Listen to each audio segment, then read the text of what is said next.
प्यारे बच्चों, आप सभी का स्वागत है।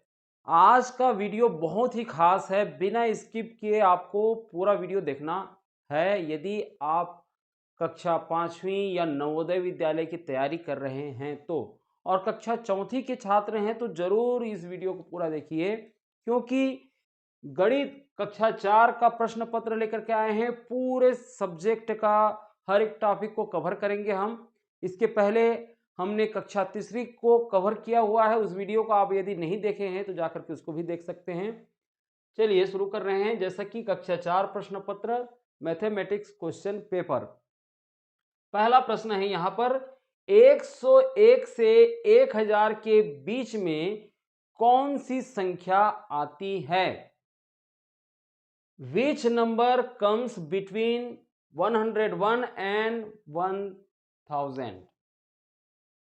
99 है या फिर 1005 है या 555 है या 10,005 है? तो देखिए 101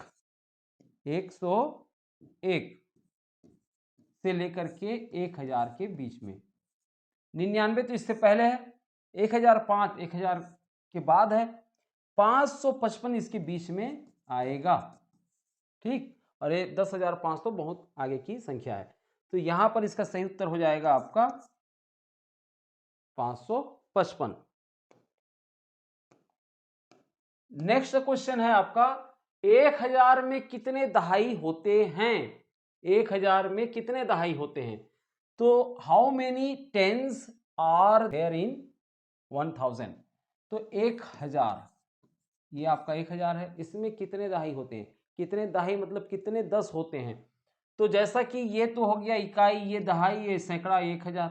ठीक, आप जो है इसको इकाई माने, और यदि इन पूरे को यदि आप दहाई मान लेते हैं, इन पूरे को यदि दहाई में रख लेते हैं, तो आपको कितना पता चल रहा है, कितना दहाई है? ये 100 दहाई। तो इस प्रकार से इसका उत्तर हो जाएगा 100। ठीक है। नेक्स्ट क्वेश्चन है, 3 अंकों की सबसे छोटी संख्या क्या है? What is the smallest 3 digit number? 3 अंकों की सबसे छोटी संख्या। देखिए यहां पर 1 है, 10 है, 100 है और 1000 है। 3 अंकों की, 1 2 3, यहां पर 100 जो है 3 अंकों की संख्या है, और यही सबसे छोटी संख्या होती है। ठीक, बाकी 1000 क्या है? 4 अंकों की संख्या, और ये 2 अंकों की संख्या। तो इन चीजों को आपको समझना है। नेक्स्ट क्वेश्चन है, 3 अंकों की सबसे बड़ी संख्या क्या है? What is the largest 3 digit number? 90 है या 999 है या 1000 है या 199 है? देखिए यहां पर बड़ी संख्या पूछी है। यहां पर 2 विकल्प ऐसे हैं जो 3 अंकों की संख्या है, 199 और 999। सबसे बड़ी जो संख्या है 3 अंकों की वो है 999। तो ये दूसरा ऑप्शन राइट आंसर है। नेक्स्ट क्वेश्चन है, संख्या 5678 को शब्दों में कैसे लिखेंगे? जैसा कि मैंने बोल दिया, 5678, 5 6 7 8 को शब्दों में कैसे लिखेंगे? How do you right the number 5678 in words? तो यहां पर आप देख रहे हो कि कौन सा ऑप्शन ऐसा है जो है इस तरह से। उससे पहले मैं आपको बता दूं कि यह है इकाई और यह है दहाई, ये सैकड़ा और ये हजार। पीछे से शुरू करते हैं, इकाई दहाई सैकड़ा हजार। तो इकाई और दहाई मतलब ये जो है 7 और 8, इसको एक साथ पढ़ेंगे। फिर ये जो सैकड़ा के स्थान पर है जो है जातीय मान 6 पढ़ेंगे, और स्थानीय मान उसका 100 पढ़ेंगे, 600। और इसी तरीके से ये हजार है तो 5000 पढ़ेंगे। तो 5600 और दोनों को मिला करके 78, 5678। ये देखिए आपका तीसरा ऑप्शन 5678। नेक्स्ट क्वेश्चन है कि अंक 1093 से बनने वाली सबसे छोटी 4 अंकों की संख्या क्या है? तो जैसा कि 1 0 और 9 3 है, 4 अंकों की संख्या बनाना है। सबसे छोटी संख्या और सबसे बड़ी संख्या बनाने के लिए इस तरह से कई क्वेश्चन पूछे जाते हैं, तो इंपॉर्टेंट है, इसलिए ध्यान देकर के इसको देखिए। सबसे छोटी संख्या 4 अंकों की, आप 1000 वाले स्थान पर छोटी अंक को रखेंगे तो सबसे छोटी संख्या बनेगी। जितना भी जैसे इकाई है, दहाई है, सैकड़ा, हजार, इस प्रकार से 10,000, आगे इस प्रकार से और भी स्थान रहेंगे। तो ये जो आगे के स्थान है ना, बाएं साइड के स्थान में, इनमें आप जितने छोटे अंक को लिखेंगे उतनी ही छोटी संख्या बनेगी, और बड़े अंकों को लिखेंगे तो बड़ी संख्या बनेगी।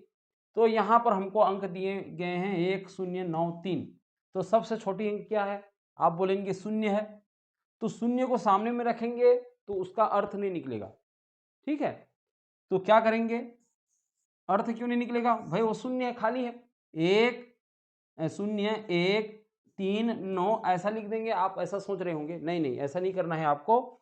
शुरुआत में स्टार्टिंग जो है 0 से नहीं करना है। आप बजाय इसके क्या कर सकते हैं, 1 को सामने ले आएं, फिर सैकड़ा में 0 दे दें, फिर 3 और 9, ये इस तरीके से आप लिख सकते हैं। तो ये सबसे छोटी संख्या हो जाएगी कितने अंकों की, 4 अंकों की। तो उस हिसाब से देखें तो यहां पर ये दूसरा ऑप्शन क्या होगा, इसका राइट आंसर होगा। नेक्स्ट है, अंकों 8 2 5 7 से बनने वाली सबसे बड़ी 4 अंकों की संख्या क्या है? What is the largest 4 digit number from by the digits 8 2 5 and 7। तो वही प्रश्न है, हमको क्या करना है, हजार, सैकड़ा, दहाई और ये इकाई, 4 अंकों की संख्या है। तो सबसे बड़ी अंक को हम 1000 में रखेंगे। यहां पर 8 2 5 7 में सबसे जो ज्यादा वैल्यू का जो अंक है वो क्या है, 8 है, तो 8 को हम पहले लिखेंगे, फिर क्या है 7 है, और फिर 5 है, और फिर आपका 2 है। तो ये हो जाएगा 8752। 8752 ये क्या हो जाएगा, 4 अंकों की बड़ी संख्या हो जाएगी, जो अंक 8 2 5 7 से बनने वाली संख्या है, ठीक है। फिर उसके बाद हम देखते हैं संख्या 9876 का विस्तारित रूप क्या है? What is the expanded form of the number 9876? यहां पर 9000 हमने पढ़ा, 9000 ये हो गया 9000, फिर 800 पढ़ा, 800 हो गया, फिर हमने पढ़ा 76 तो इसमें क्या है, दहाई क्या है, 7 10 है यानी 70 है, और 6 का 6। इस प्रकार से हमने इसका एक्सपेंडेड फॉर्म लिख लिया। ऐसा कौन सा ऑप्शन है, आप देख रहे हैं कि बी ऑप्शन क्या है, ये इस तरीके से लिखा हुआ है। तो इसका सही आंसर क्या होगा, ये दूसरा नंबर का विकल्प। नेक्स्ट है, तुलना कीजिए। एक तरफ है 4300, और ये दोनों को एक साथ पढ़ना रहेगा, 4321, और यहां पर है 4231, ठीक है। तो कंपेयर करना है दोनों में से कौन बड़ा है, और चिन्ह देना है। तो आपको पहले ही बताया हुआ है, आप कक्षा तीसरी के गणित में इस चीज को देखे होंगे, है ना। जो संख्या बड़ी होती है उधर जो है चोंच खुल जाएगा, ये चोंच है, चिड़िया का चोंच है, समझिए, ठीक है। और यदि बराबर रहेगा तो बराबर रहेगा।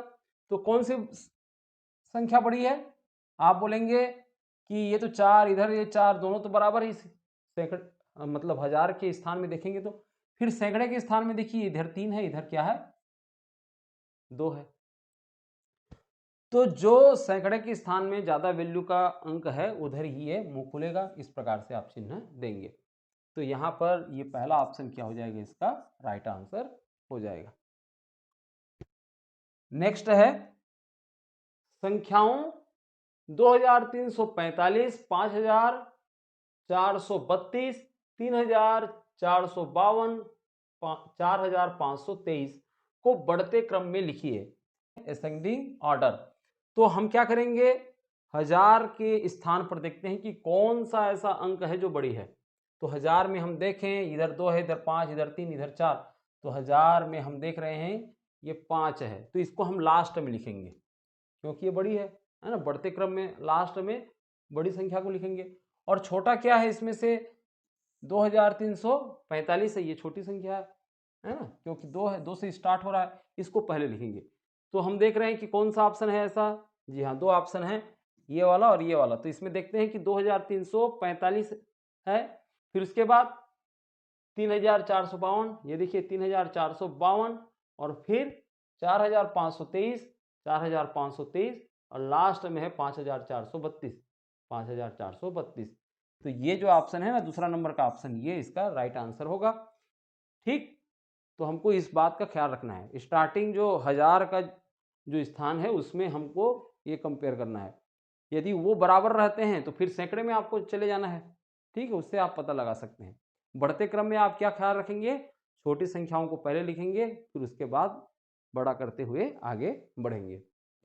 इसी तरीके से घटते हुए क्रम में देखिए संख्याओं 8765, 5678, 7658, 6587 को घटते क्रम में लिखिए। राइट द नंबर्स, यहां पर 8765 है ना, 5678, 7658, और यहां पर 6587 इन डिसेंडिंग ऑर्डर, घटते हुए क्रम में लिखना है।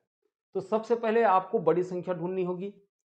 तो जैसा कि यहां पर 1000 की वैल्यू में आप देख रहे हैं, ये क्या है 8000 है, और बाकी 5000, 7000, 6000 है। तो सबसे पहले हम 8765 को लिखेंगे। 8765 कौन सा नंबर में है, ये देखिए दूसरे ही नंबर में है, तो ये इसका हम पहले उपयोग करेंगे। फिर उसके बाद है 7658, ये हो गया 7658। फिर हम देखते हैं कि 6587, 6587, और लास्ट में रहेगा 5678। ये इस प्रकार से हमको घटते क्रम में लिखना है। नेक्स्ट क्वेश्चन, संख्या 28 को रोमन पद्धति में कैसे लिखेंगे? How do you right the number 28 in Roman numerals? यहां पर 28, जैसा कि आपको पता ही होगा, IVXLCD और लास्ट में ये M, ये इस तरह से ये संकेतों का प्रयोग किया जाता है रोमन गणना प्रणाली में। I किसको बताता है? I 1 को बताता है, V 5 को बताता है, और 10 क्या बताता, ये 1 से क्या बताता है 10, और L आपका 50, C 100, और D जो है ये आपका 500 को बताएगा, और M जो है ये 1000 को प्रदर्शित करता है। तो आपको 28 लिखना है, तो 28 लिखने के लिए आपको क्या करना पड़ेगा? 28 लिखने के लिए आपको x x यानी 10 10 20 हो गया। ठीक, ये इस प्रकार से लिखेंगे। और फिर उसके बाद 28 लिखना है, तो 28 के लिए आप लिख पाएंगे v को, क्योंकि इसका वैल्यू कितना है 5 है, 5 हो गया। फिर उसके बाद आपको 6 7 और 8 है ना, ये i का प्रयोग करके लिखना है। तो ये x v i इस तरीके से आप लिख सकते हैं। इसका डिटेल वीडियो हम और भी आप लोगों को दे देंगे, चाहे आप YouTube चैनल में देख रहे हो वीडियो तो YouTube में मिल जाएगा, या एप्लीकेशन में भी आपको मिल जाएगा। फिलहाल हम आगे बढ़ते हैं, और इसका ऑप्शन जो है ये दूसरा ऑप्शन, इसको सिलेक्ट करते हैं, x v i, ये हो गया 28। नेक्स्ट क्वेश्चन है कि संख्या x को हिंदू अरेबिक पद्धति में कैसे लिखेंगे? वही है हिंदू अरेबिक पद्धति, मतलब आपका जो हम लोग इंडियन नंबर सिस्टम की बात कर रहे हैं उसमें कैसे लिखेंगे ये पूछा है। ये रोमन संख्या है, तो x का मान क्या हुआ 10, 10 20 30, और यहां पर ix है 10 20 30, और यहां पर ix, तो ix यदि छोटा संकेत बड़े संकेत के पहले आ जाता है तो बड़े संकेत का एक मान घट जाएगा। यहाँ पर जितना भी मान है, ये क्या है 10 है, 10 में यदि सामने में i आ गया तो 10 में आपका एक घट जाएगा, है ना, 10 में एक घट जाएगा, तो क्या हो जाएगा, इसका उत्तर 9 आ जाएगा। तो यहाँ पर ये 10 10 20 और ये 30, और ये इनका मान हो जाएगा, एक घटा है तो 9, तो कितना हो गया, जी हाँ 39, तो ये हो जाएगा 39, ये इसका राइट आंसर। ठीक है, इस प्रकार से आप इन चीजों को डील करेंगे। नेक्स्ट क्वेश्चन है, संख्या 83 का दहाई के लिए निकटतम मान क्या है? दहाई के निकटतम मान, दहाई यानी 10, 10 का निकटतम मान क्या है 83 का? तो जैसे एक संख्या रेखा हम बनाते हैं, नंबर लाइन, और उसमें 10-10 का निरूपण करेंगे। जैसे 0 है, ये 10 है, 20 है, इस प्रकार से 30, 40, 50, 60, 70, 80, ये इस प्रकार से ये आगे बढ़ता है। ठीक है, तो 83 का दहाई की निकटतम मान क्या है? तो 83, जैसे कि 70 और 80 के बीच में क्या है आपका? 70 और 80 के बीच में 75 है। ठीक, और आगे हम देखें इस प्रकार से 80 और 90 के बीच में फिर क्या हो जाएगा?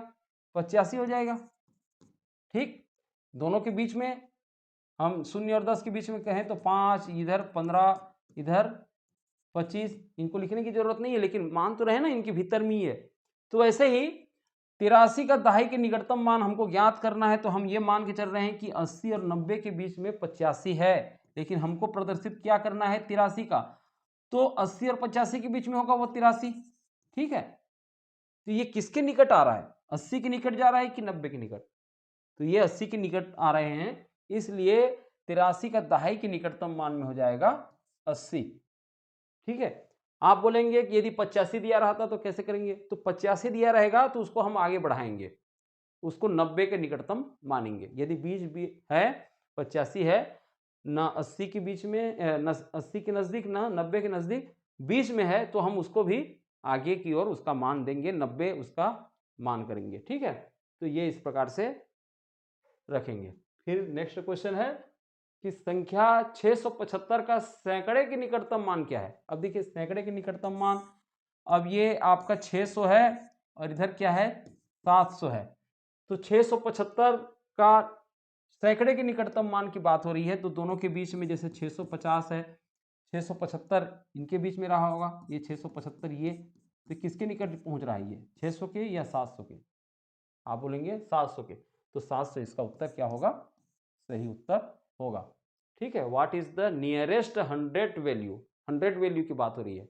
उसके पहले हमने यहाँ जो पढ़ा था वो किसके वैल्यू था?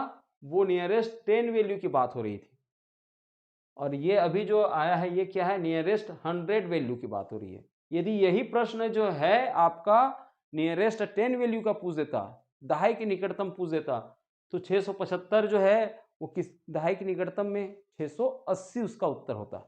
ठीक है, लेकिन चूंकि हमने यहाँ पर क्या लिखा हुआ है कि नियरेस्ट 100 वैल्यू, तो 700 इसका उत्तर होगा। अगला प्रश्न है कि डिब्बे में सही संख्या भरें। आपको डिब्बे में सही संख्या भरना है, किसमें कितना जोड़ें?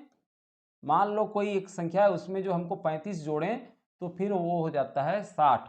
तो filling the box with the correct number, correct number वहां पर हमको लिखना है। देखिए जब इस प्रकार से गणित है तो आप इसका उल्टा भी कर सकते हैं। जोड़ना का उल्टा क्या होता है? घटाना। अभी यहाँ पर क्या जोड़ें 35 में? तो उत्तर आएगा 60, ये पूछा है। आप ये देखिए कि 60 में यदि 35 घटा दें तो उत्तर हमको वो मिल जाएगा। ठीक है, तो 60 में यदि हम 35 घटा दें, अब ये देखिए दहाई जो इकाई को 1 दिया तो ये 10 हो गया, 10 में 5 गया तो 5, और ये 1 दे दिया है तो अब ये कितना बचा है? 5 बचा है, 5 में 3 गया तो 2, आ गया 25। तो 25 इसमें यदि जोड़ें 35 में तो उत्तर क्या आ जाएगा आपका? 60 आ जाएगा। तो यहाँ पर सही ऑप्शन क्या हो जाएगा? ये बी ऑप्शन 25। नेक्स्ट क्वेश्चन है डिब्बे में सही संख्या भरें। अब देखिए यहाँ पर 75 में क्या घटाएं कि उत्तर आएगा 40, ये पूछा है। 75 में क्या घटाएं कि उत्तर आएगा 40। अब इसी को हम क्या कर सकते हैं? घटाने का उल्टा जोड़ना कर सकते हैं, filling the box with the correct numbers, है ना। तो यहाँ पर इस प्रकार से प्रश्न है 75 में क्या घटाएं कि उत्तर आएगा 40। अब मैं इसी को क्या बोल रहा हूँ कि 40 में आप क्या जोड़ें तो उत्तर आएगा 70, ये भी मान के चलें। वैसे आप देखें तो 75 में यदि आप 40 को यदि घटा भी देते हैं ना तो भी वो उत्तर आपको मिल जाएगा। पहले ये देखिए कि आपका 75 में 40 घटा रहे हैं तो 5 में शून्य गया तो 5, और ये 7 में क्या हो गया 4 में गया तो उत्तर आ गया 35। तो 75 में यदि इस 35 को भी घटा देंगे ना तो उत्तर आ जाएगा आपका 40। चाहे तो 75 में 35 घटाओ तो 40 आएगा, या 75 में 40 घटाओ तो 35 आएगा। ठीक है, तो इस प्रकार से आपको बनाना है और सही उत्तर निकाल लेना है, ये दूसरा ऑप्शन 35। नेक्स्ट क्वेश्चन है, पैटर्न को आगे बढ़ाएं। आपको जिस सीक्वेंस में जा रही है, जिस सीरीज में जा रही है, उसको आगे बढ़ाना है। देखिए पहले आया है 5, फिर उसके बाद 10 आ गया, फिर उसके बाद 15 आया है, फिर उसके बाद 20 आया है। तो ये तो 5 का क्या हो गया, पहाड़ा हो गया। 5 दूनी 10, 5 तिया 15, 5 चौक 20, 5 पछे 25, 5 पर जुड़ रहा है। ठीक है, तो यहाँ पर ये 25 का उत्तर होगा। इस प्रकार से पैटर्न में पूछता है तो आपको इसके लिए तैयार रहना है। नेक्स्ट क्वेश्चन है, पैटर्न को आगे बढ़ाएं। आपका देखिए 100 आया है, फिर 90, फिर 80, फिर ये क्या आएगा, फिर उसके बाद 60 आएगा। तो आप जिस हिसाब से देख रहे हैं 10-10 घट रहा है, तो 10 घट रहा है तो यहाँ पर आ जाएगा 70। तो ये भी ऑप्शन क्या हो जाएगा 70 इसका राइट आंसर हो जाएगा। नेक्स्ट क्वेश्चन है आपका संख्या खेल से। यदि स्टार का मतलब होता है 15 और गोल का मतलब होता है 25, तो गोल में यदि स्टार को घटा दें तो क्या आएगा।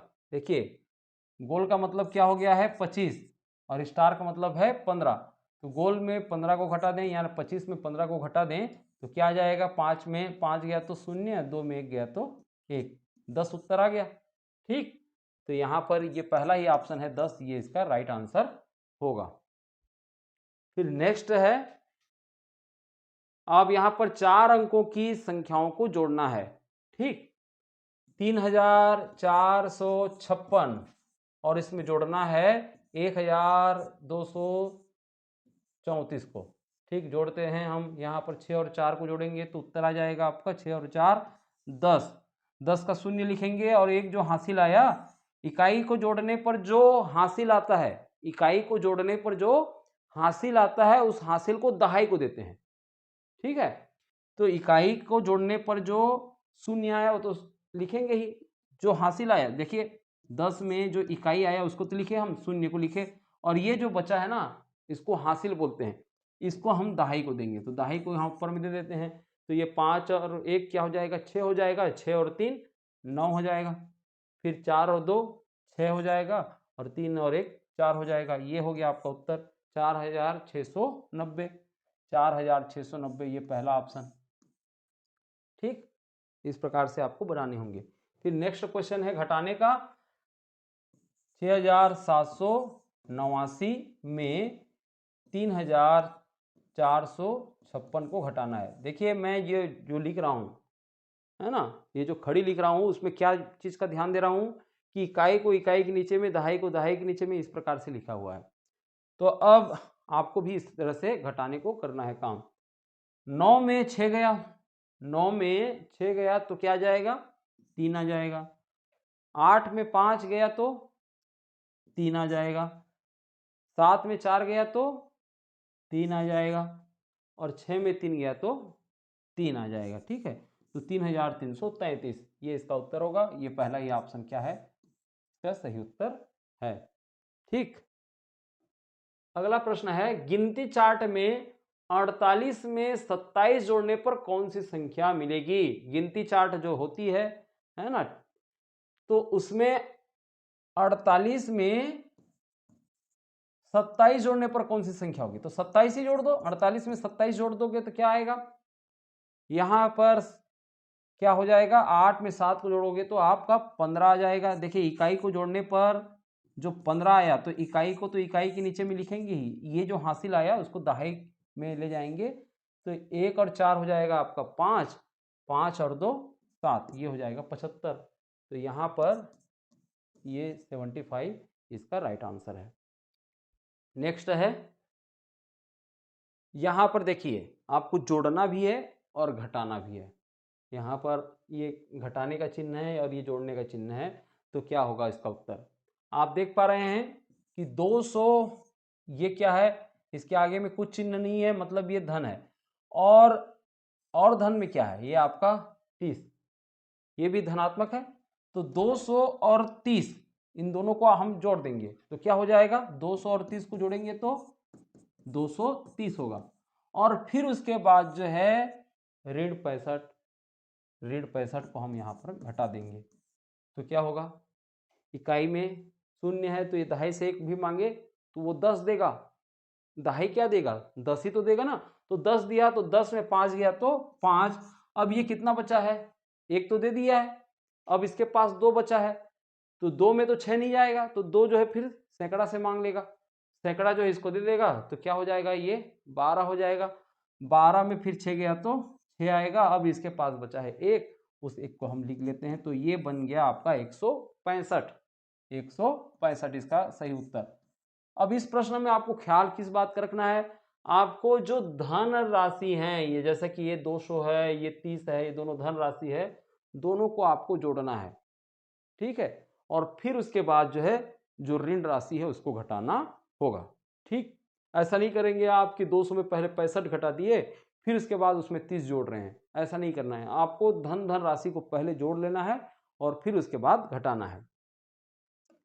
अगला क्वेश्चन है कि एक खेत में 125 आम के पेड़, 150 नीम के पेड़ और 75 बरगद के पेड़ हैं, कुल कितने पेड़ हैं? There are 125 mango trees, 150 neem trees and 75 banyan trees in a field, how many trees are there in total? Total करना है, योग करना है, कुल कितने हैं। तो आपको 125 और 150 और 75 को जोड़ देना है, ठीक है। तो 5 5 10 हो गया, जो हासिल गया उसको ऊपर में ले जाएंगे। तो 1 और 2 3, 3 और 5 हो गया आपका 8, और 8 और 7 हो जाएगा आपका 15। 15 अब दहाई को जोड़ते हैं, दहाई को जोड़ेंगे तो 15 का 5 लिखेंगे और जो हासिल आया उसको सैकड़ा को देंगे, तो सैकड़ा में यहाँ आएगा तो फिर ये 1 1 2 और 1 3, 350 ट्री हो रहे हैं। तो यहाँ पर बी ऑप्शन ये क्या होगा, इसका सही उत्तर होगा।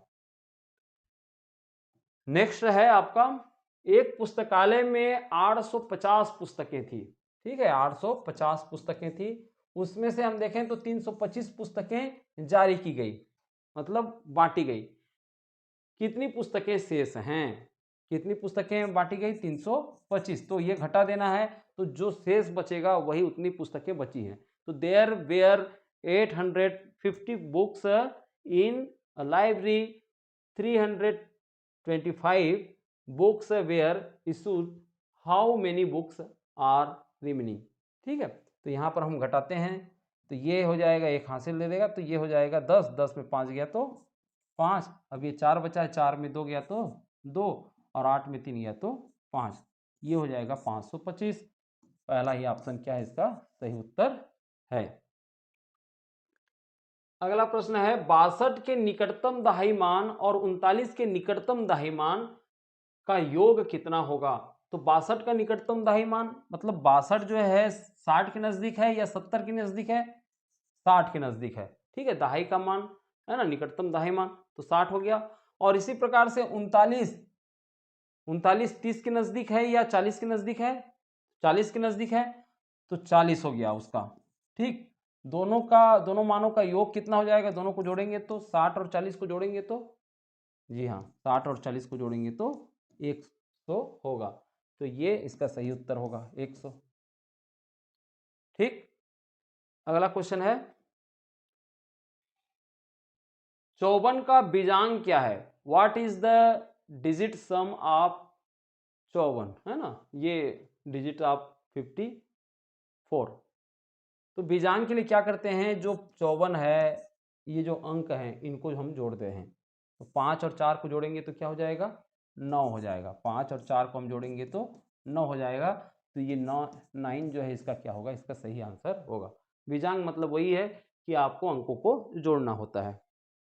नेक्स्ट, 3 का परम मित्र अंक क्या है? What is the complement of 3 with respect to tens. मतलब देखिए परम मित्र अंक किसको बोलते हैं कि उसमें कितना हम संख्या जोड़ें तो उसका योग क्या हो जाएगा, 10 हो जाएगा। तो 3 का परम मित्र अंक होगा 7, क्योंकि 3 को 7 से हम जोड़ेंगे, 3 को 7 से जोड़ेंगे तभी जाकर के आता है 10। तो 3 का परम मित्र 7 और 7 का परम मित्र 3। इसी प्रकार से 1 का परम मित्र 9, 9 का परम मित्र 1। ठीक, 2 का 8, 8 का 2। दोनों को जोड़ने पर आपका 10 आना चाहिए। ठीक है, अगला प्रश्न है, 1 दर्जन केले की कीमत 36 रुपये है, 7 किलो की कीमत कितनी होगी? The cost of a dozen bananas is 36 rupees, what will be the cost of 7 bananas? देखिए 1 दर्जन की कीमत कितनी है, 36 रुपया। तो एक दर्जन में हो जाते हैं 12 केले। एक दर्जन में 12 केले, और 12 केले की कीमत कितनी है, 36 रुपया। तो एक केले की कीमत कितनी हो जाएगी, आपको 36 में 12 का भाग देना पड़ेगा। तो जैसे कि हम 12 का भाग दे रहे हैं तो हो जाएगा 12 एकम 12 और 12 तिया 36। मतलब एक केले की कीमत कितनी हो गई, 3 रुपये। तो यहां पर पूछ दिया है कि 7 किलो की कीमत कितनी है।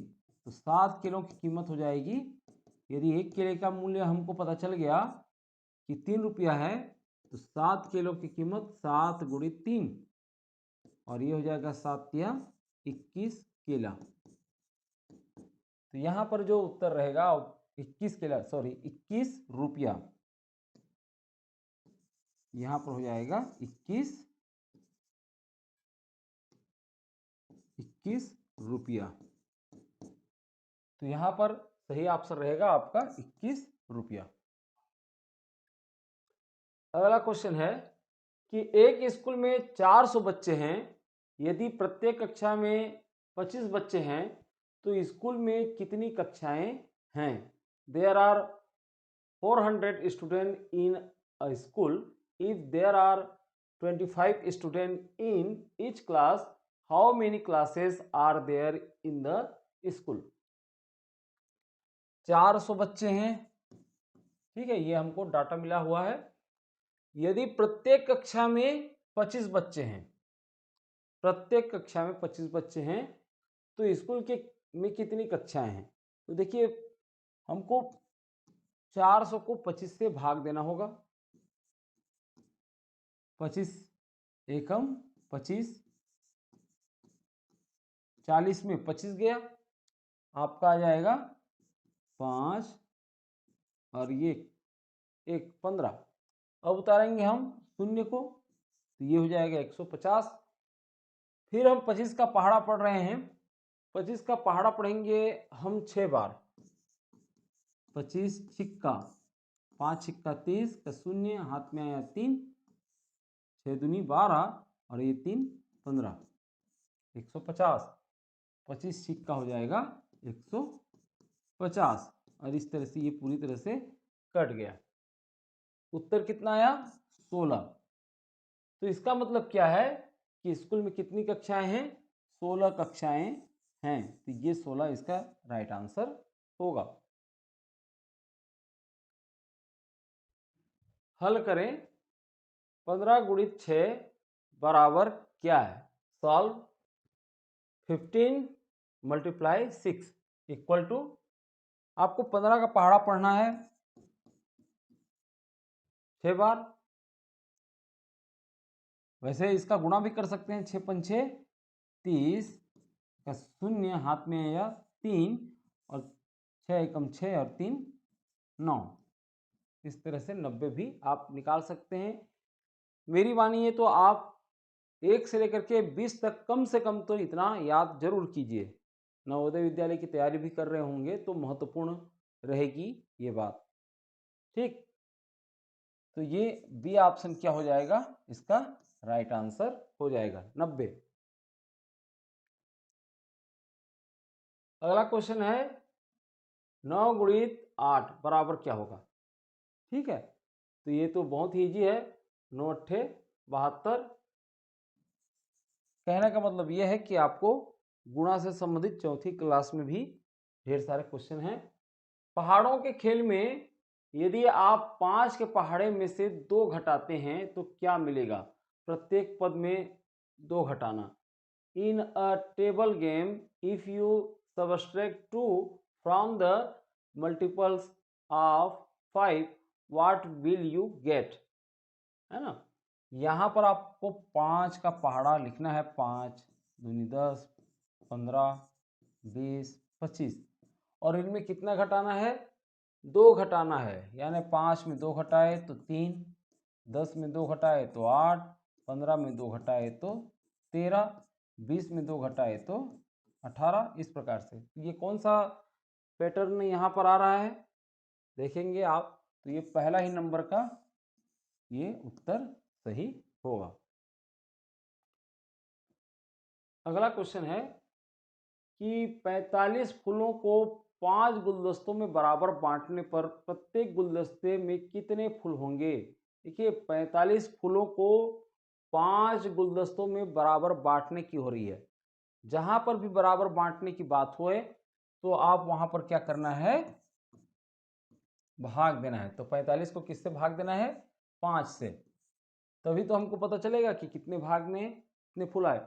तो 5 नुआ 45, तो ये हो गया 9।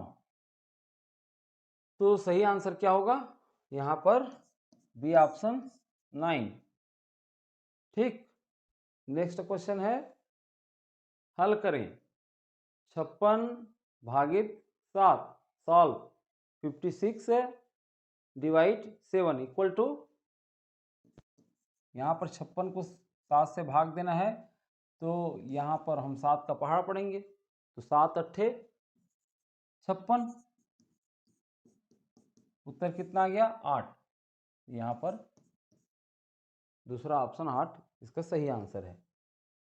नेक्स्ट है, यदि भाज्य बराबर 63 और भाजक 9 तो भागफल क्या होगा।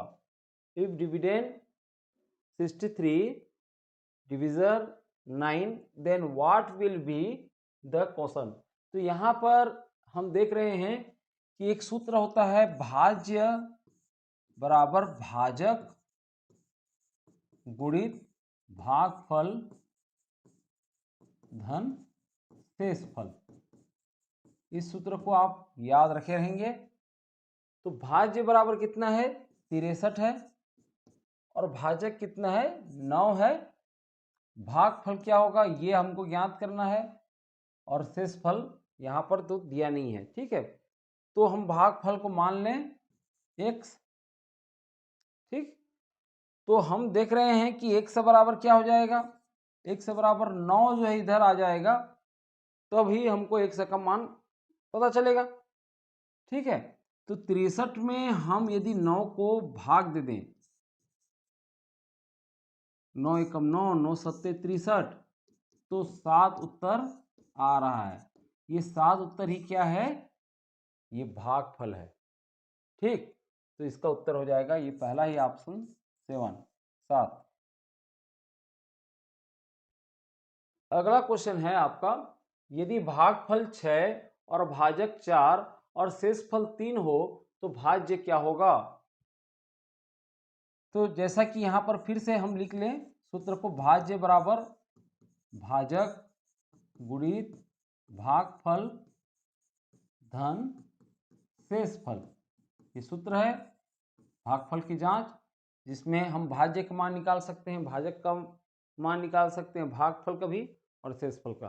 तो देखते हैं, यहाँ पर भाज्य पूछा हुआ है तो भाजक का मान कितना दिया है, भाजक का मान 4 दिया है, गुणा भागफल का मान 6 दिया है और शेषफल कितना है 3 है। तो हम इसको हल कर लेते हैं।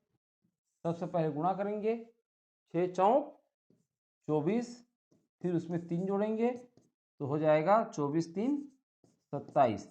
ये 27 क्या हो जाएगा इसका उत्तर भाज्य। तो यहाँ पर बी ऑप्शन सेकेंड ऑप्शन जो इसका राइट आंसर होगा। नेक्स्ट, चित्र के रंगीन भाग को भिन्न में दर्शाइए। मान लीजिए एक आयत है, आयत की 3/4 भाग रंगीन है।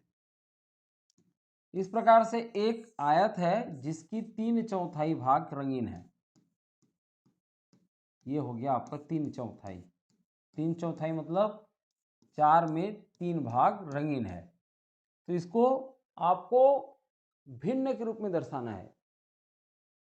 कुल कितने भाग हैं? 4 भाग, उसमें कितने रंगीन है? 3 भाग। तो ये 3/4 होगा। तो यहां पर ये सी ऑप्शन का राइट आंसर होगा, 3/4। नेक्स्ट है 40 का आधा कितना होता है? तो 40 का आधा 20 होता है। ठीक, वैसे इसको गणितीय रूप में हम देखें तो 40 का आधा, आधा को हम 1/2 के रूप में लिखते हैं। तो हम इसको क्या कर सकते हैं? 40 गुणित 1/2 या 40/2 भी हम लिख सकते हैं। तो 2 एकम 2, 2 दूनी 4 और 2 शून्यम 0। ये हो जाएगा आपका 20। इस प्रकार से 20 इसका उत्तर आता है। नेक्स्ट है 60 का 1/3 कितना होता है? 60 का 1/3, अभी इसके पहले हमने 40 का आधा जाना, अब 60 का 1/3 कितना होता है? तो 60 का 1/3, 1/3 को 1/3 के रूप में लिखते हैं। तो क्या हो जाएगा? 60 गुणित 1/3। चाहे तो यहीं पर हम कटा सकते हैं, या तो हम 60/3 के रूप में भी लिख सकते हैं। ठीक है, तो 3 एकम 3, 3 दूनी 6 और 3 शून्यम 0। यहां पर भी उत्तर आ रहा है आपका 20 उत्तर। ये पहला ही ऑप्शन 20 इसका राइट आंसर होगा। नेक्स्ट है 24 का 1/4 कितना होता है? 24 का 1/4, 24 का 1/4, 1/4 को हम 1/4 के रूप में लिखेंगे। तो 24 का 1/4 यानी 24 गुणित 1/4, या इसी को 24/4 के रूप में भी हम लिख सकते हैं। ठीक है, तो 4 एकम 4, 4 छिक्का 24, उत्तर आया है यहाँ पर 6। तो 6 यहाँ पर ये पहला ही ऑप्शन क्या होगा? इसका राइट आंसर होगा। नेक्स्ट है आरेख में कौन सी भिन्न छोटी है?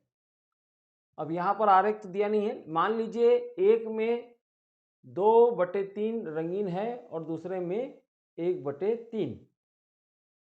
तो यहाँ पर 2 आरेख है। कुछ इस तरीके से हम मान लें, वृत्त है जिसमें 2/3 यानी 3 भाग में 2 भाग रंगीन है। ये पहला हो गया आरेख। और दूसरा जो वृत्त है उसमें 1/3 भाग रंगीन है, मतलब 3 भाग में 1 भाग रंगीन है। तो इन आरेख को देखते हुए, इन चित्र को देखते हुए आपको कौन सा ज्यादा रंगीन नजर आ रहा है? जी हाँ, जो 3 में 2 भाग रंगीन है यानी 2/3, और ये 3 में 1 भाग रंगीन है यानी 1/3। इसमें से हम देखें तो 2/3 ज्यादा रंगीन नजर आ रही है। तो इसमें आरेख में कौन सी भिन्न छोटी है? तो जो कम भाग रंगीन नजर आ रहा है वो छोटा है। तो 1/3 क्या हो गया आपका? छोटी भिन्न हो गया। पहला ही ऑप्शन 1/3 इसका राइट आंसर होगा। नेक्स्ट है भिन्न, यहां पर 1/2, 1/4 और 3/4 को क्रम से लिखिए। 1/2, 1/4 और 3/4। हम इसको आरेख के द्वारा प्रदर्शित करें तो आपको ज्यादा समझ में आएगा। 1/2 मतलब एक वृत्त है, उसमें से एक भाग क्या है? रंगीन है। 2 भाग में 1 भाग रंगीन। इसी प्रकार से एक वृत्त है जिसके 4 भाग में 1 भाग रंगीन, 4 भाग है उसका 1 भाग हम रंगीन कर लेते हैं। फिर उसके बाद है 3/4, एक वृत्त है जिसका 3 भाग रंगीन है। अब इस आरेख को देखते हुए हमको क्या पता चल रहा है? इनको क्रम से लिखिए। तो हम यहां पर देख रहे हैं कि 1/2, 1/4, 3/4। यहाँ पर 1/4, 1/2, 3/4 है ना। तो ये बढ़ते क्रम में ये लिखा हुआ है 1/4, देखिए छोटा ही है, फिर उसके बाद आधा है और ये सबसे बड़ा है। केवल रंगीन भाग को आप देखिए जिसको हम कलर कर दिए हैं। तो सबसे बड़ा क्या है 3/4 है, उसके बाद ये आधा है और ये 1/4 सबसे छोटा। तो इस क्रम में नहीं जमा है, सबसे पहले छोटे को लिखा गया है 1/4, फिर 1/2 और फिर लास्ट में 3/4। तो यहाँ पर जो दूसरा ऑप्शन है ये इसका सही आंसर होगा। अगला प्रश्न है 3/4 ऋण 1/4 बराबर क्या होगा। देखिए यहाँ पर दोनों का हर 4 है, इसलिए दोनों का हर 4 है तो हम क्या कर सकते हैं, दोनों के हर की जगह में एक हर लिख दें। ऐसा होता है कि समान हर होने पर एक ही हर हम लिख लेते हैं, और ऊपर में जो अंश हैं उनको जो जोड़ना है या घटाना है, जो भी काम करना है वो काम हम करेंगे। 3 ऋण 1 माने 3 ऋण 1 यानी 2/4। ठीक, इसको और सरल हम कर सकते हैं, 2 एकम 2, 2 दूनी 4। वैसे हम ऑप्शन में देखें यहाँ पर 2/4 भी आया है और 1/2 भी है, तो यहाँ पर दोनों उत्तर यहाँ सही होंगे। और ये ऑप्शन में ये गलत हुआ है कि यहाँ पर दोनों चीज को दे दिया गया है। ठीक है, होना था यहाँ पर एक और ऑप्शन ए और बी दोनों, तब की स्थिति में हम ए और बी दोनों को राइट देते। ठीक है, तो फिलहाल यहाँ पर इस तरह से ये जो समान हर वाले जो भिन्न हैं उनको हम घटाएंगे। अगला है किस अक्षर में सममित अक्ष नहीं है। Which letter does not have an axis of symmetry.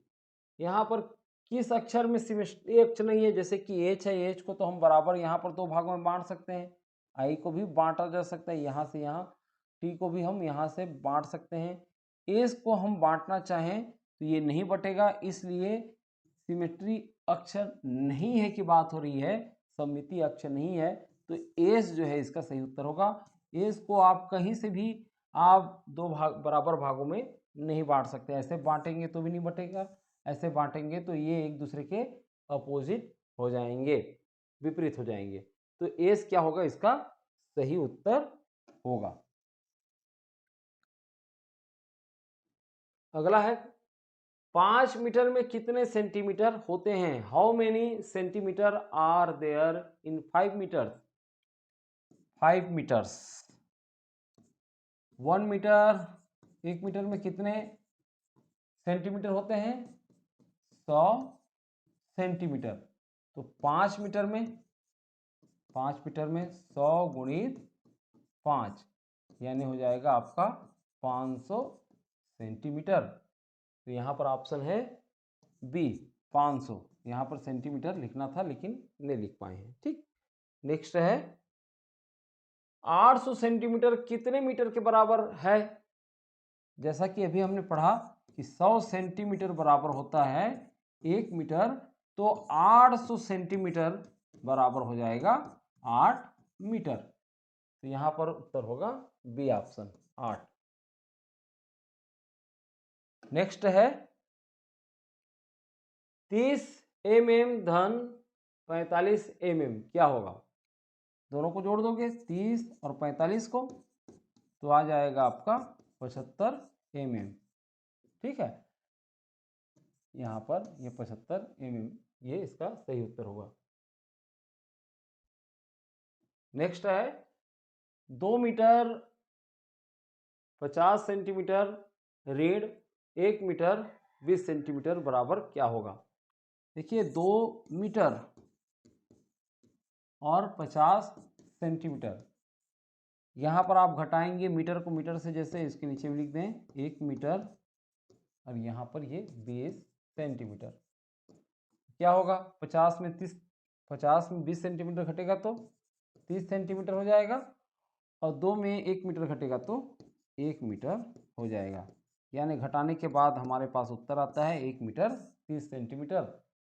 तो 1 मीटर 30 सेंटीमीटर, ये पहला ही ऑप्शन जो है, ए ऑप्शन इसका राइट आंसर होगा। और उसके बाद हम यहाँ पर देख रहे हैं कि एक और ऑप्शन है बोथ ए एंड सी, जहाँ पर सी बराबर कितना है, मतलब सी का ऑप्शन क्या है 130 सेंटीमीटर। तो 1 मीटर बराबर तो होता है 100 सेंटीमीटर, और 30 सेंटीमीटर दोनों को हम जोड़ेंगे तो 130 सेंटीमीटर हो जाएगा। तो उस हिसाब से सी भी इसका राइट होगा। तो ए और सी दोनों है, तो हम देंगे लास्ट वाले ऑप्शन को सही। ठीक है, लास्ट वाले ऑप्शन को हम सही देंगे, बोथ ए एंड सी। अगला क्वेश्चन है, एक बोरी में 5 किलोग्राम आटा है, ऐसी 3 बोरियों में कितना आटा होगा। 5 किलोग्राम आटा है एक बोरी में, तो 3 बोरी में 5 गुड़ी 3, 5 तिया 15 किलोग्राम आटा होगा। तो यहाँ पर ये 20 बी जो ऑप्शन है 15 किलोग्राम, ये इसका सही उत्तर होगा। एक सेब का भार 250 ग्राम है, 4 सेबों का भार कितना होगा। एक सेब का भार 250 ग्राम, तो 4 सेबों का गुणित 4 हम करेंगे, और 250 को 4 से जब गुणा करेंगे तो उत्तर आ जाएगा आपका 1000 ग्राम। ठीक है, तो 1000 ग्राम बराबर क्या हो जाता है आपका 1 किलोग्राम। तो यहाँ पर 1 किलोग्राम भी है और 1000 ग्राम भी है, तो डी ऑप्शन क्या होगा, इसका सही आंसर होगा बोथ ए एंड बी। ठीक, जब दो प्रश्न सही होते हैं तब एक और विकल्प होगा जो दोनों को सही मान करके लिखा रहेगा, तो फिर उसको हम राइट देंगे। नेक्स्ट है, 5 लीटर में कितने मिलीलीटर होते हैं। 5 लीटर में कितने मिलीलीटर। 1 लीटर में आपका 1000 मिलीलीटर होते हैं, तो 5 लीटर में 5000 मिलीलीटर होंगे। तो यहाँ पर सी ऑप्शन 5000, ये इसका राइट आंसर होगा। नेक्स्ट है, एक जग में 2 लीटर पानी है, उसमें 750 मिलीलीटर पानी निकाल लिया गया, तो जग में कितना पानी बचा।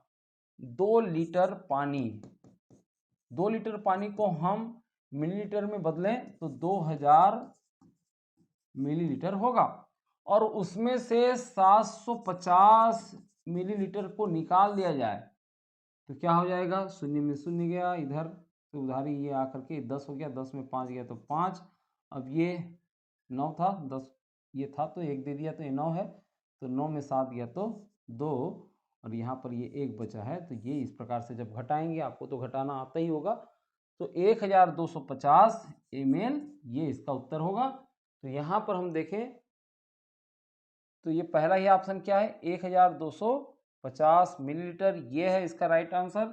और साथ में हम ये भी देखें कि 1.25 लीटर भी, ये भी सही है, क्योंकि आप जानते ही हो कि 1000 ml बराबर क्या होता है 1 लीटर, और फिर 1 लीटर और उसके बाद दशमलव डाल करके 250 या 25 लीटर भी इसको लिखा जा सकता है। तो यहाँ पर बी ऑप्शन भी क्या होगा, सही होगा। आपका ये चौथा ऑप्शन जो है बोथ ए एंड बी, ये राइट आंसर होगा। ठीक है, अगला प्रश्न है कि सुबह 11 बजे से पहले का समय क्या कहलाता है। सुबह 11 बजे से पहले, देखिए सुबह 11 बजे, आप सुबह 11 बजे की बात करते हैं, 12 बजे से पहले ये बात कीजिए, है ना। तो 12 बजे से पहले कहलाता है पूर्वाह्न, जिसको हम अंग्रेजी में लिखें तो ए एम भी लिखते हैं, 12 बजे से पहले। तो यहाँ पर पूर्वाह्न ए एम, ये इसका सही उत्तर होगा। अब 12 बजे के बाद को क्या कहते हैं, 12 बजे के बाद को अपराह्न कहा जाता है। दोपहर 12 बजे के बाद को अपराह्न, जिसको पीएम के नाम से भी लिखा जाता है। ठीक है, नेक्स्ट है आपका, यदि घड़ी में 6:30 हो रहे हैं तो मिनट की सुई किस अंक पर होगी? 6:30 पर हो रहे हैं। तो देखिए 6 बजे यानी आपका नीचे की ओर 6 रहता है, ऊपर में 12 और इधर आपके राइट साइड में 3 और लेफ्ट साइड में रहेगा 9। बड़ी कांटा जो है आपके 6 में है। कुछ इस तरीके से बड़ी कांटा को हम प्रदर्शित कर रहे हैं। और यहाँ पर जैसे कि 7 है तो छोटी कांटा थोड़ा सा दोनों के 6 और 7 के बीच में ये रहेगा। तो ये रहेगा आपका 6:30। इस तरीके से। तो मिनट की सुई किस अंक पर होगी? तो मिनट की सुई किस अंक पर है? ये 6 अंक पर है। ठीक, होता ये है कि 12 से 1 के बीच में 5 मिनट, फिर इधर 5, फिर यहाँ 5, फिर 4 और ये 5 और ये 6। 5 दूनी 10, 15, 20, 25, 30। तो ये जो है 30 मिनट जा करके यहाँ पर हो रहा है। 6 जहाँ पर अंक है वहाँ पर। तो यदि घड़ी में 6:30 हो रहे हैं तो मिनट की सुई 6 अंक पर होगी। तो यहाँ पर बी ऑप्शन 6 इसका राइट आंसर होगा। नेक्स्ट है 24 घंटे वाली घड़ी में 21 बजे 12 घंटे वाली घड़ी में क्या समय होगा? देखिए 24 घंटे वाली घड़ी में 21 बजे, वैसे आपको पता होगा कि 12 बजे के बाद फिर से 1-2 से शुरू होता है। ठीक, तो 21 बजे है। यदि हम इसमें 12 को यदि घटा दें, ठीक, तो 12 को घटा देंगे तो हमको पता चल जाएगा क्या, 11 में 2 गया तो 9। ठीक, तो 9 बजे होगा। तो शुरुआत तो दिन की शुरुआत कब से होती है? दिन की शुरुआत होती है मध्य रात्रि 12 बजे से। ठीक, तो 21 बजे की बात हो रही है। 21 बजे की बात हो रही है। तो ये जो 9 बजे है ये सुबह का 9 बजे नहीं होगा, ये रात का 9 बजे होगा। ये रात का 9 बजे। और रात के 9 बजे को हम कहते हैं 9 PM। ठीक है, ये पहला ही ऑप्शन इसका सही होगा। अगला क्वेश्चन है, यदि कल 15 जून था तो आज कौन सी तारीख है? यदि कल 15 जून था, कल किस कल की बात हो रही है? था, है ना, यानी जो बीत गया है उस कल की बात हो रही है। तो कल 15 जून था तो आज कौन सी तारीख होगा? आज होगा 16 जून। तो यहाँ पर ये दूसरा ऑप्शन इसका राइट आंसर है। ठीक है, समझ में आ रहा है ये? यदि कल 15 जून था, यस्टरडे वाज जून 15th, है ना, तो what is the date today? आज कौन सा दिन होगा? आज 16 जून होगा। ठीक, नेक्स्ट है, इनमें से कौन सी वक्रतल आकृति नहीं है? वक्रतल इस प्रकार से तल को वक्रतल कहते हैं। तो which of this is not a curved surface shape? गोला तो उसका वक्रतल रहता ही है। गोलाई में जैसे हम गोला दें तो इसका तो वक्रतल रहेगा ही। बेलन का भी देखें तो बेलन में भी इस प्रकार से वक्रतल ये मौजूद रहता है, वक्रतल। शंकु में देखें तो शंकु में भी यहाँ नीचे में आपका शंकु आकार जो इस प्रकार से रहेगा, ये तो बेलन का ही है। तो शंकु का भी यहाँ पर देख रहे हैं तो वक्रतल है। घन किस तरह से रहता है? घन ये इस प्रकार से। ठीक है, तो घन की क्या होती है? वक्रतल। ये कहीं पर ये रहता नहीं, एक सीधी सीधी लाइन रहती है। तो यहाँ पर वक्रतल आकृति नहीं है की बात हो रही है। तो लास्ट ऑप्शन जो घन है, क्यूब, ये इसका राइट आंसर होगा। नेक्स्ट है कि किरण का कितना अंत बिंदु होता है? किरण आपने सूर्य किरण नाम तो सुना होगा, है ना। तो सूर्य से निकलने वाली किरणें होती हैं इस प्रकार से, आप सूर्य किरणें ये नाम सुने हैं। तो ये इसका जो अंत बिंदु क्या है? यहाँ पर सूर्य पर। ठीक है, उसके बाद उसकी किरणें आगे बढ़ती हैं। तो ठीक उसी प्रकार से किरण किसको कहते हैं? एक बिंदु से निकलने वाली एक रेखा जो अनंत तक चलेगी लेकिन इधर आगे नहीं बढ़ेगी, है ना। ठीक, तो अंत बिंदु कितना है इसका? एक अंत बिंदु है। तो यहाँ पर पहला ही ऑप्शन क्या है, एक इसका राइट आंसर है। नेक्स्ट है 8 सेंटीमीटर लंबाई का रेखाखंड खींचने के लिए आप रूलर पर किन अंकों को देखेंगे?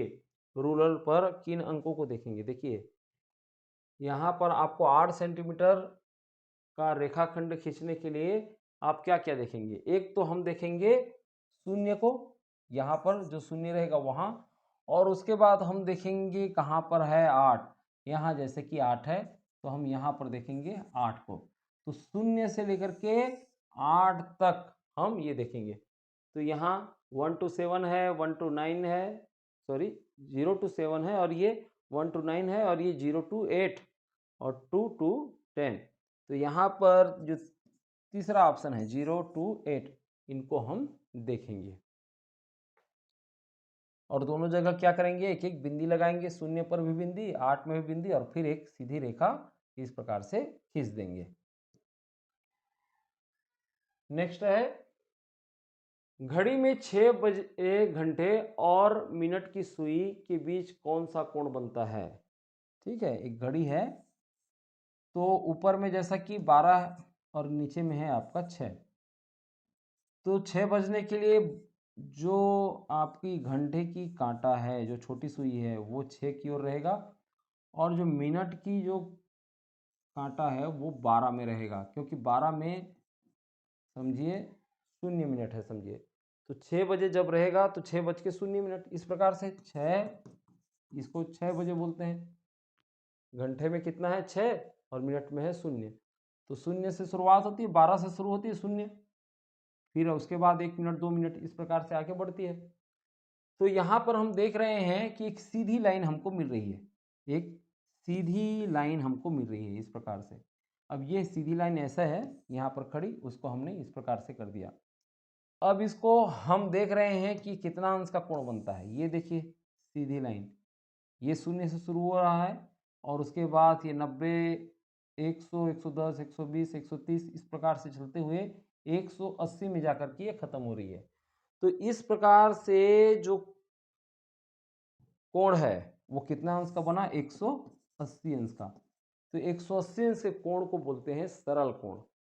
तो यहाँ पर ये जो चौथा ऑप्शन है सरल कोण, स्ट्रेट एंगल, स्ट्रेट यानी सीधी होती है, तो ये सरल कोण ये होगा। ठीक, तो 6 बजेगा तब वो सरल कोण बनाती रहेगी घंटे और मिनट की सुई। नेक्स्ट है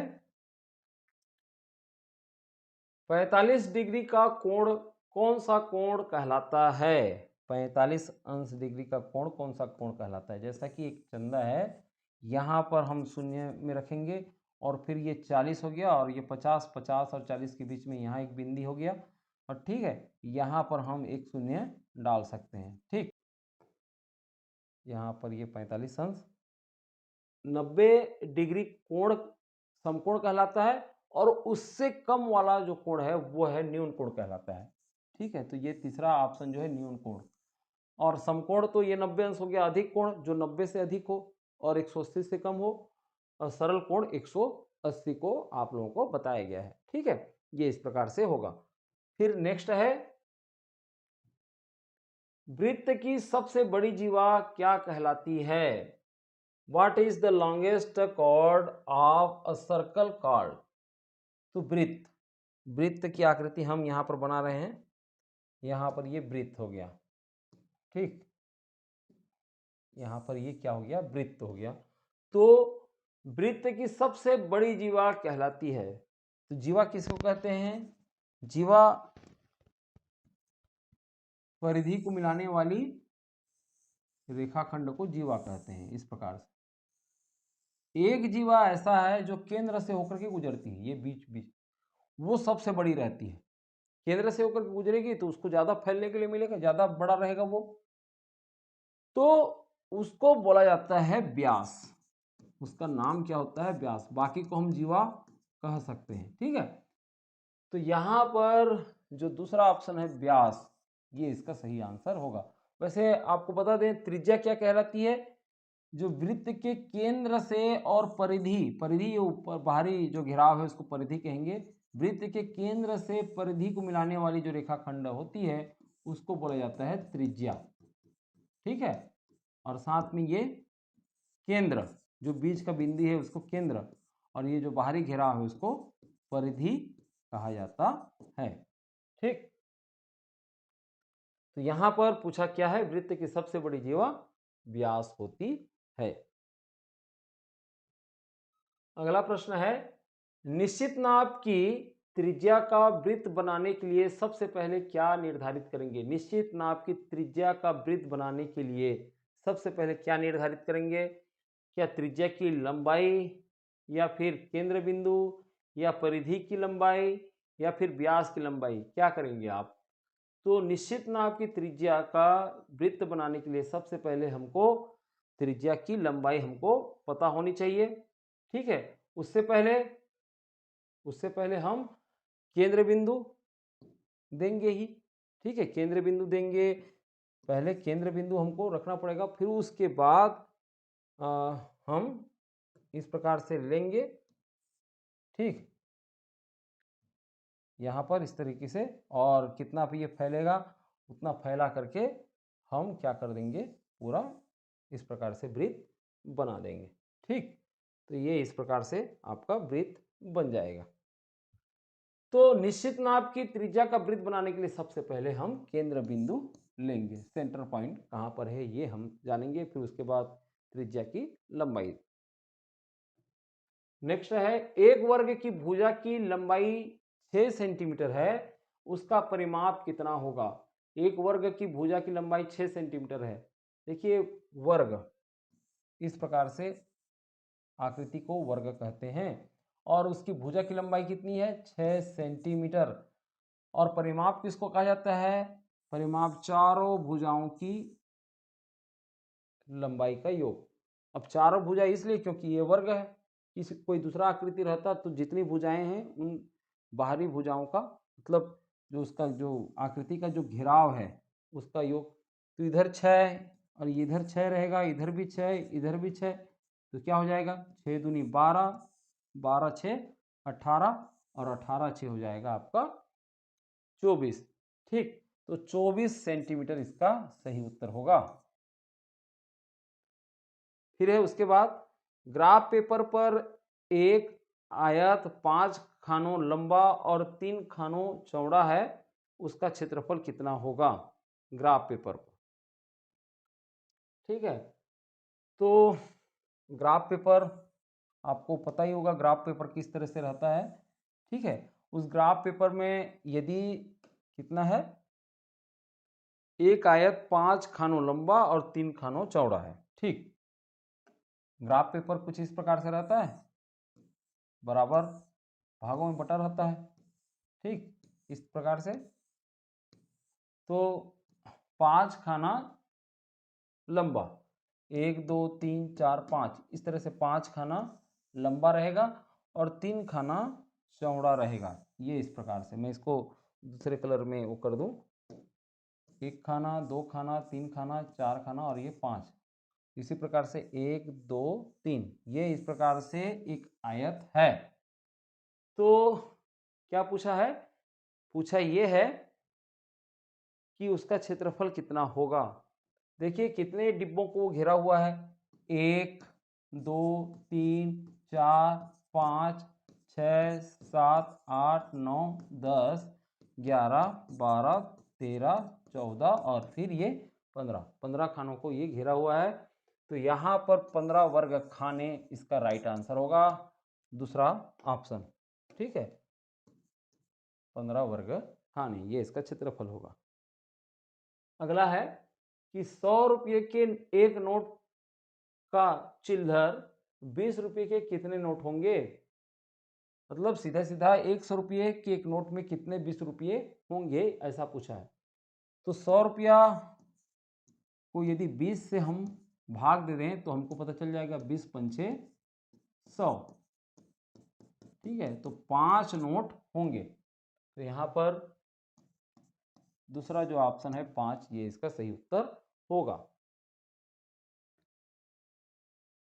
अगला है 500 ऋण 250 धन 100 कुल कितने रुपये। ठीक है, तो इसके पहले आपको बताया था कि जो धन राशि हैं, जैसे कि ये धन है और ये तो ऋण है, जो धन राशि है 500 है और 100 है, इनको हम जोड़ेंगे तो 500 और 100 क्या हो जाएगा 600, और 600 में फिर 250 को हम घटा देंगे क्योंकि वो ऋण राशि है। तो यहाँ पर शून्य शून्य का शून्य, और यहाँ पर 10 में 5 गया तो 5, और ये उधारी दे दिया है तब तो ये 10 हुआ, तो ये 5 में 2 गया तो फिर ये 350 रुपये होंगे। तो यहाँ पर पहला ही ऑप्शन है 350, ये इसका सही उत्तर होगा। नेक्स्ट है, यदि एक कॉपी की कीमत 15 रुपये है तो 4 कॉपी की कीमत कितनी होगी? एक कॉपी की कीमत 15 रुपये, तो 4 कॉपी की कीमत 15 गुणित 4 है ना, और 15 चौक हो जाता है आपका 60 रुपये। तो यहाँ पर सी ऑप्शन 60 रुपये ये इसका सही आंसर होगा। अगला है कि एक दंड आरेख में यदि एक दंड 10 वस्तुओं को दर्शाता है और दूसरा दंड ऊंचाई वाले पहले दंड से 2 गुनी है, तो दूसरा दंड कितने वस्तुओं को दर्शाएगा? देखिए दंड आरेख इस प्रकार से बनता है। क्या बोल रहा है कि एक दंड आरेख में यदि एक दंड यानी इस प्रकार से जो दंड रहता है वो कितने को दर्शाता है? 10 वस्तुओं को। यहाँ से शून्य से शुरुआत होगा, इसकी जो लंबाई है ये 10 तक पहुंच रही है, ठीक। और फिर क्या बोल रहा है कि दूसरा दंड की ऊंचाई पहले दंड से दुगुनी है, माने इससे ठीक डबल है ये, ठीक है, ये डबल है। तो दूसरा दंड कितनी वस्तुओं को दर्शाएगा? ये पहला जो दंड है ये 10 वस्तुओं को दर्शा रहा है, इससे दुगुनी है तो ये 20 वस्तुओं को दर्शाएगा। तो यहाँ पर जो उत्तर है सी ऑप्शन 20 ये इसका राइट आंसर होगा। अगला प्रश्न है, अगले चित्र में क्या आएगा? मान लीजिए एक श्रृंखला है, लाल गेंद है, फिर नीली गेंद है, हम ये कलर ही करते हैं, जैसे कि लाल गेंद है, फिर नीली गेंद है, और फिर उसके बाद है हरी गेंद, हरी गेंद है, ठीक, लाल नीला हरा। फिर क्या आ रहा है? फिर आ रहा है आपका लाल गेंद, फिर रिपीट हो रहा है, फिर नीली गेंद। तो अगली बार कौन सी गेंद आएगी? जी हाँ, अगली बार आएगी हरी गेंद। तो यहाँ पर इस क्रम को आगे बढ़ाना है, तो यहाँ पर सी ऑप्शन हरी गेंद ये इसका सही आंसर होगा, ठीक है। इस तरह से आपको सीक्वेंस को समझना भी है। नेक्स्ट है, खाली डिब्बे में क्या आएगा? जैसा कि एक सीक्वेंस में है, 2 आया, फिर 5 आया, फिर 3 आया, फिर क्या आएगा? फिर उसके बाद 14 आएगा। तो 2 में यदि 3 जोड़ रहे हैं तो 5 आ रहा है, 5 में फिर 3 जोड़ रहे हैं तो 8 आएगा, 8 में फिर 3 जोड़ेंगे तो 11 आएगा, और 11 में फिर 3 जोड़ेंगे तो 14 आएगा। तो यहाँ पर जो तीसरा ऑप्शन है 11 ये इसका सही उत्तर होगा। नेक्स्ट है, यदि PANI, पानी नहीं पढ़ेंगे इसको, ऐसे ही पढ़ेंगे, PANI को INAP लिखा जाता है। देखिए PANI, फिर इसका उल्टा कर दिया है INAP, INAP, ठीक, इसका उल्टा किया है, जैसे PANI और इसका उल्टा I, फिर N, फिर A, फिर P, इस प्रकार से कर दिया है। तो KITAB को कैसे लिखेंगे? KITAB को कैसे लिखेंगे? क्या लिखेंगे? BA, फिर T, फिर I, फिर K। तो कौन सा ऑप्शन है ये पहला ही ऑप्शन है, BATIK, ये इसका सही उत्तर हो जाएगा।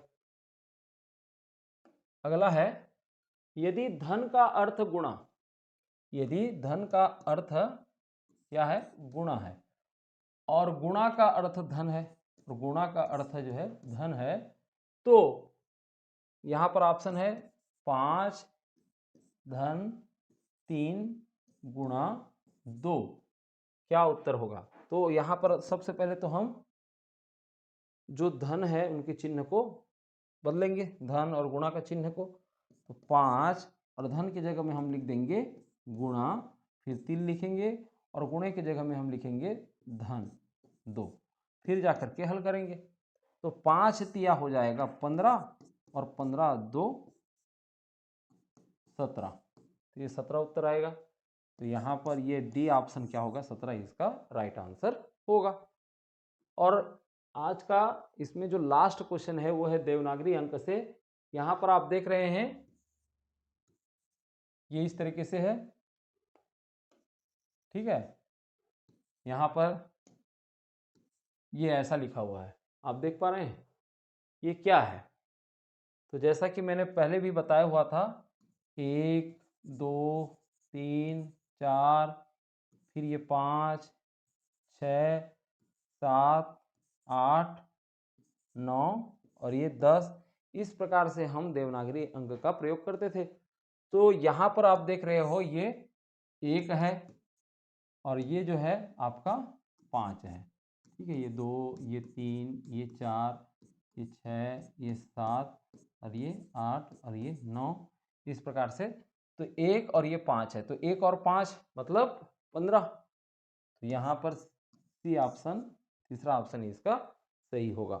तो ये इस प्रकार से चौथी के गणित में इन सारे गणितों को दिया हुआ है। हमने सभी गणितों को शामिल करने का प्रयास किया है। यहाँ पर आपको अच्छा लगा होगा तो आप लाइक कीजिए, सीखने को मिला होगा तो शेयर कीजिए, है ना। चैनल को सब्सक्राइब कर लीजिए। हम ऐसे ही 5वीं के गणित को लेकर के आ रहे हैं जो कि नवोदय विद्यालय के प्रश्नों के बहुत करीब है। ये सारे प्रश्न तो कुछ बेसिक से प्रश्न थे जो कि आप लोगों के लिए उपयोगी होगा, इसलिए हमने इसको बनाया। तो ठीक है, हम मिलते हैं उस वीडियो में। उस वीडियो का आपको इंतज़ार रहेगा, तो आप ज़रूर जो है इस चैनल को सब्सक्राइब कर लें। मिलते हैं उस वीडियो पर।